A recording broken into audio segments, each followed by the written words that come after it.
Martha Karua, the former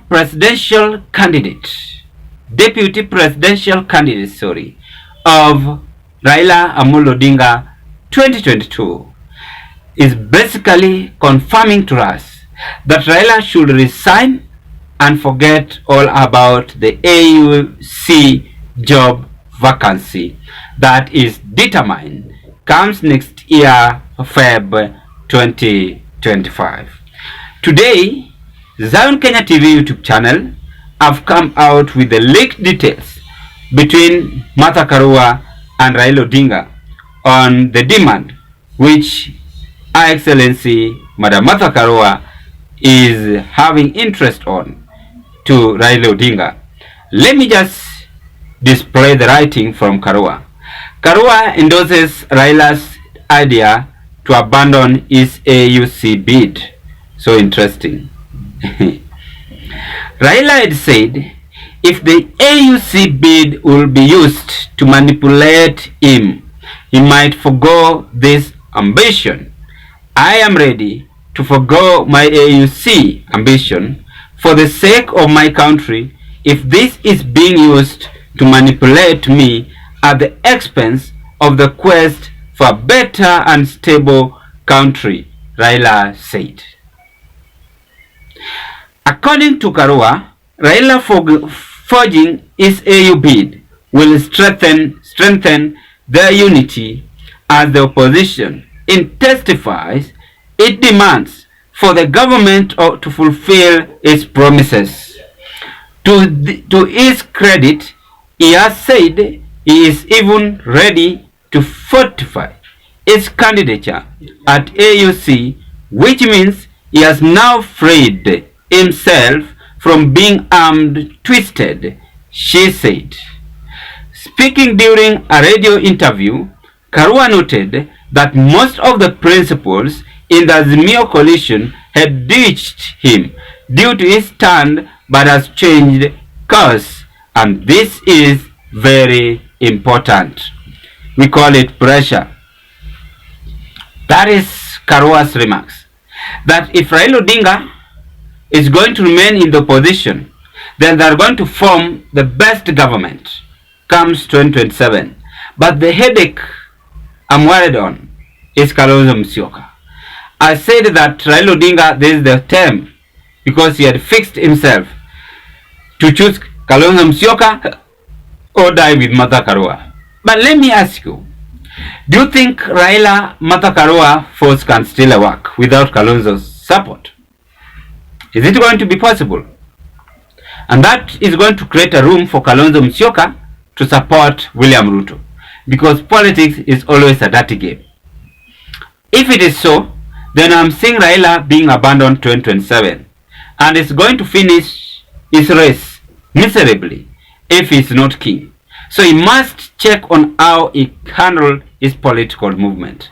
As long as he has been in the political podium or room for several years, but things do change. So he must be keen on how these people are using him. Are not using him, sorry, are now demanding more political interest from him. I want us to discuss this into perspective on our political discussion today. But before I carry on, ladies and gentlemen, I want to appreciate you so much for your great support to this platform. And if you've never subscribed to this YouTube channel, I request you kindly do me a favor, take a 1 second and click that notification bell and subscribe. In that next time when I upload to you such kind of a video, the video will automatically come to your YouTube platform. And to the members, I want to appreciate you and thank you so much for your like, for your comment, and for your sharing that you always share to your beloved friends, family, and relatives. Ladies and gentlemen, allow me to divert this into our political discussion. When I talk about Martha Karua have been on a great impact with Raila Odinga. And the truth of the matter is that Martha Karua is not feeling happy when she is seeing Raila Odinga bordering the same boat with President Ruto. And I've said several things on ODM falling, Azimio falling, and it seems that there is no hope in both Azimio and ODM, and therefore people like Kalonzo Musyoka distancing themselves himself away from Raila Odinga. Babu Owino also supported Martha Karua's move. Martha Karua as well supported Babu Owino's move. So you see there is a political pressure mounted on Raila Odinga, and these people indicates and seems that they still love Raila and they don't want him to fall into politics trap. That is what Martha Karua is basically confirmed.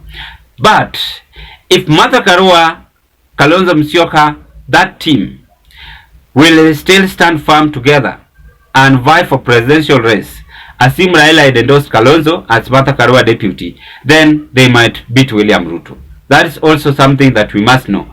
And through the force of people like Babu Owino, Oparanya, Joho, and the rest, then Raila is going to complete his political career successfully.